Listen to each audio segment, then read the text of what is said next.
বাংলাদেশ প্রবাসী কল্যাণ সংস্থা কাতারের মাসব্যাপী সদস্য নবায়ন ও নতুন সদস্য সংগ্রহের কার্যক্রমের অংশ হিসেবে বরিশাল বিভাগের ৬টি জেলার নতুন সদস্য সংগ্রহের কার্যক্রম শুরু হয়েছে।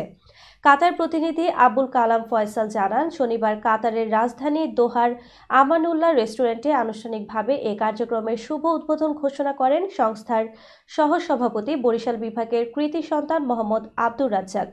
বরিশাল বিভাগের সাংগঠনিক সম্পাদক মোহাম্মদ ফারুক হোসেনের সার্বিক তত্ত্বাবধানে নিয়োজিত অনুষ্ঠানে বিশেষ অতিথি হিসেবে উপস্থিত ছিলেন সংস্থার যুগ্ম সাধারণ সম্পাদক নাজিমউদ্দিন কানন, কার্যনির্বাহী সদস্য সুমি আক্তার আরিফা।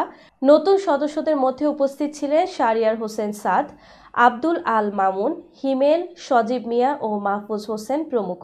এই সময় বক্তারা বলেন, মানবিক দৃষ্টিকোণ থেকে বরিশাল বিভাগের বিত্তশালীদের সুনাম দেশ বিদেশে রয়েছে। তারই ধারাবাহিকতা অব্যাহত রাখতে কাতারে অবস্থানরত বরিশাল বিভাগের প্রবাসীদের নিয়ে ঐক্যবদ্ধ প্রচেষ্টা থাকবে দারিদ্র্যের নানান বেড়াজালে আবদ্ধ প্রবাসীদের বিপদের বন্ধু হয়ে পাশে দাঁড়ানোর।